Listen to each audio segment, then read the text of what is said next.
একটা কথা মনে রাখবেন, আজকে মানুষ কেন হারাম খায় জানেন? কবরের যন্ত্রণার কথা ভুলে গেছে। আজকে মানুষ মা বাবাকে কেন কষ্ট দেয় জানেন?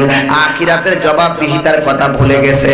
বান্দা জানে না এই দুনিয়ার রঙের বাহানা করে দৌড়াইতে থাকো, কিন্তু এমন একটা ঘরে আমার দাদা চলে গেছে প্রায় 70 বছর পূর্বে, আজ পর্যন্ত দাদা ফিরে বাড়িতে আসে নাই।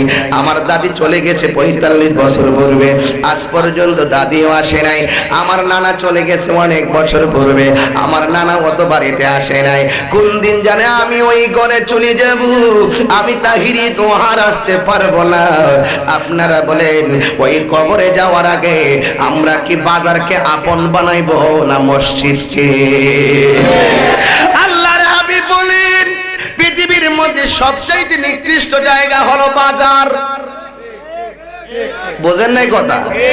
পৃথিবীতে সবচাইতে নিকৃষ্ট জায়গা হলো বাজার, আর সবচাইতে উত্তম জায়গা হলো আল্লাহর ঘর মসজিদ। একটু জবানটা খুলে কোন বাজান ঠিক কিনা? এখন আপনারাই বলেন মানুষের সংখ্যা কি মসজিদে বেশি না বাজারে বেশি?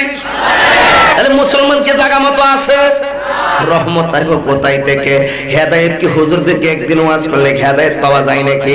একদিন ওয়াজ করাবেন দেওবাড়ি আর ঈদগাহ, আর বছরে 2 বার আসবেন ঈদগার মাঠে, আর আইতেন না। আর প্রত্যেকদিন বাজারে বয়া বয়া ফিল্ডিং মারবেন। এইটা মুসলমানিদের কাজ হইতে পারে না। মুসলমানরা প্রয়োজনে বাজারে যাবে, কিন্তু বিনা প্রয়োজনে বাজারে আড্ডা মারতে পারে না। কথা বলুন ঠিক কিনা? আপনি বলুন ঠিক কিনা?